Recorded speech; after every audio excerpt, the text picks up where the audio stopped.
warahmatullahi wabarakatuh. Salam sejahtera untuk kita semua. Semangat pagi saya ucapkan untuk inovator-inovator muda di negara Indonesia tercinta.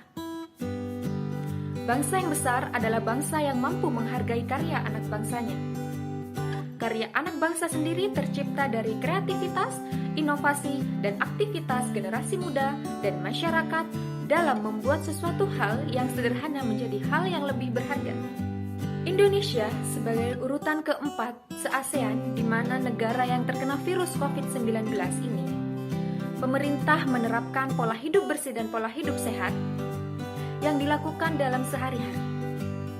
Kebersihan merupakan salah satu hal yang penting dalam kehidupan, baik untuk individu dan juga untuk masyarakat sekitar. Pola hidup bersih yang dilakukan yaitu mencuci tangan dengan air mengalir dan juga sabun selama 20 detik, kemudian mencucinya kembali. Mencuci tangan tersebut merupakan salah satu alternatif dikarenakan tangan sendiri sebagai salah satu agen pembawa kuman yang berpindah dari satu tangan ke tangan yang lain. Namun, yang kita temuin saat ini masih terdapat di beberapa daerah menggunakan sabun batang. Salah satu alternatif sabun batang merupakan salah satu hal yang sebaiknya tidak dilakukan. Karena hal tersebut justru akan memindahkan kuman dari satu tangan ke tangan yang lain. Maka dari itu, kita di sini membuat yang namanya Paklin Soap. Paklin Soap sendiri merupakan sabun yang memanfaatkan kertas dan sabun cair dalam pembuatan sabun kertas itu sendiri. Meskipun Paklin Soap bertekstur kertas, namun manfaatnya tidak mengurangi sabun-sabun. Paklin Soap sendiri memiliki beberapa manfaat. Yang pertama, dapat digunakan dalam keadaan yang dibutuhkan karena manfaatnya seperti sabun biasa. Jadi Paklin Soap bisa digunakan ketika kita membutuhkan. Dan yang kedua, yaitu dapat dibawa kemana saja karena tempatnya dan packagingnya yang praktis. Dan yang ketiga, dapat dipasarkan dengan luas karena merupakan salah satu hal yang dibutuhkan saat ini. Selanjutnya, yaitu metode dalam pembuatan Paklin Soap ini sendiri dilakukan di salah satu rumah anggota PKMK ini dan dilakukan di waktu selama 6 bulan, di mana dimulai dari bulan September. Nah, di sini saya yang pertama itu akan menjelaskan tentang alat dan bahan untuk membuat Paklin Soap. Untuk alat itu ada 6. Yang pertama ada gunting, yang kedua penjepit, yang ketiga kuas, yang keempat loyang, yang kelima tali, dan yang keenam lakban. Sedangkan bahan itu ada 5.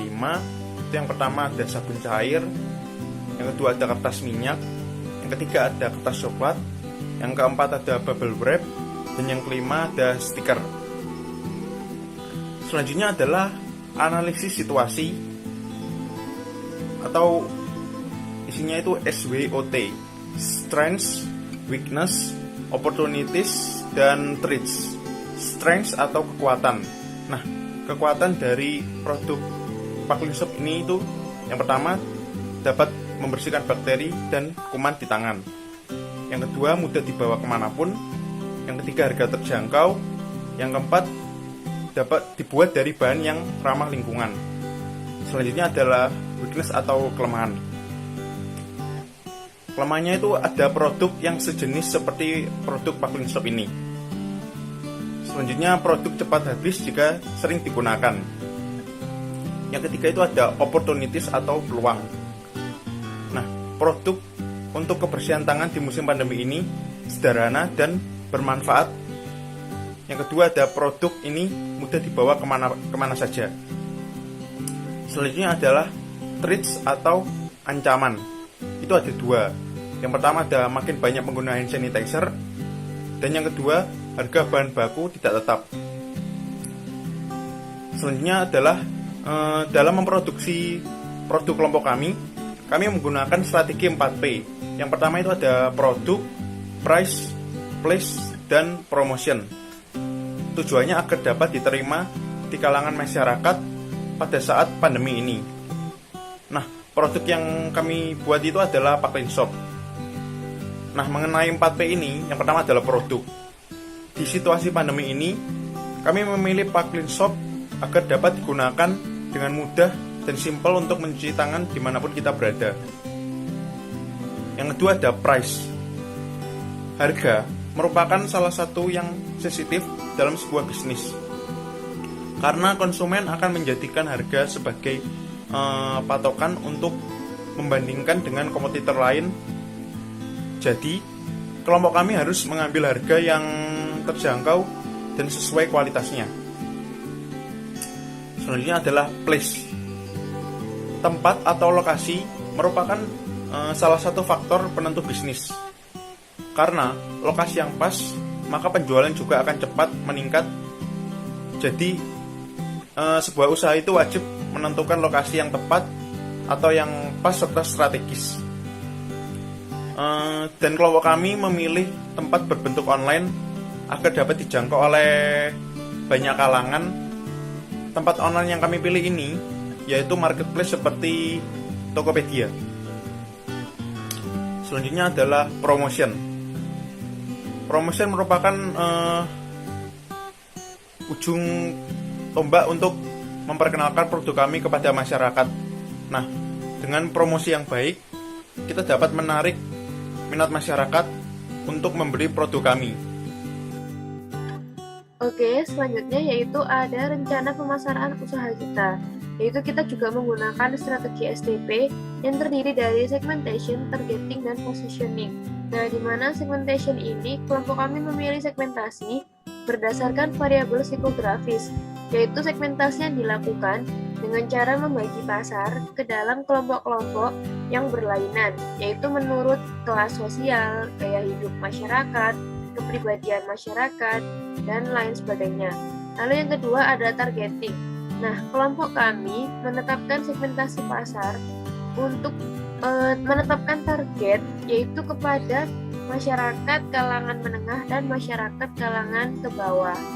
Karena jika kita memilih kalangan ke atas, sudah dipastikan bahwa paper shop kami itu kalah saing dengan produk-produk yang sudah memiliki brand ternama. Lalu yang ketiga yaitu positioning. Nah, yaitu keunggulan dari pesaing, di mana paper shop kita itu juga memiliki keunggulan dari sabun kertas lainnya, yaitu seperti warna kita itu beragam warna-warni. Nah, lalu yang kedua, kemasan kita itu sangat aman dan anti air.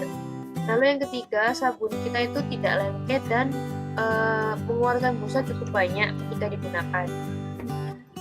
Nah, oke, selanjutnya di sini ada analisis keuangan bisnis, yaitu terdiri dari komponen biaya produksi, sehingga total biaya produksi yang kita hasilkan, yang kita butuhkan dalam 1 bulan yaitu sebesar 2.910.000, yang terdiri dari alat dan bahan yaitu seperti gunting, kuas, penjepit, kertas minyak, sabun cair, tali coklat, kotak, kertas coklat, cetak stiker, upah kerja, brosur, promosi, bubble wrap, dan lakban.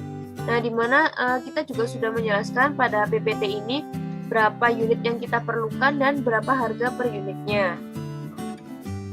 Oke, yaitu selanjutnya mengenai perhitungan BEP dan keuntungan.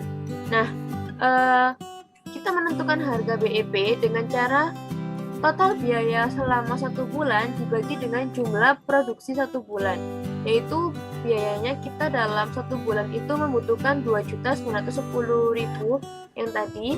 Lalu kita dalam 1 bulan juga bisa memproduksi sebanyak 240 unit, sehingga menghasilkan Rp12.125.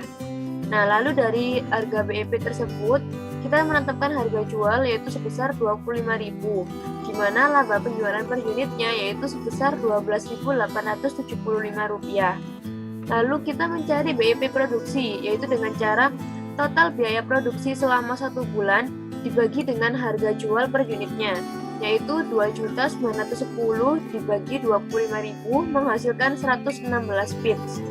Nah, untuk pendapatan dalam 1 bulan yaitu unit yang kita hasilkan dikalikan dengan harga jualnya, 240 bits dikali 25.000 menghasilkan 6 juta. Sehingga untuk mencapai titik impas dalam 1 bulan, kita harus menjual produk paper clean atau sabun kertas kami sebanyak 116 unit dengan harga jual 25.000. Selanjutnya saya akan menjelaskan tentang keberlanjutan usaha. Nama usaha yang kami pilih yaitu Magic Things, dan logo usahanya yang tertera di dalam PPT. Selanjutnya yaitu ada struktur tim organisasi dalam usaha kami. Yang pertama ada Hasan Aulia, yang kedua ada Yasin Jusnomosa, yang ketiga ada Rizky Farita, yang terakhir ada Amarudin Faris Fani. Kemudian uraian tugas, yaitu yang pertama ada Hasan Aulia, yaitu sebagai koordinator tim dan juga mengatur kegiatan manajerial. Yang kedua ada Yasin Jusnomosa, yaitu sebagai penanggung jawab bahan produksi dan juga pemasaran. Kemudian ada Rizky Farita, yaitu sebagai bendahara dan bagian keuangan. Dan yang terakhir ada Amarudin Faris Fani, yaitu sebagai sekretaris dan penanggung jawab produksi. Baik, untuk selanjutnya yaitu jadwal kegiatan.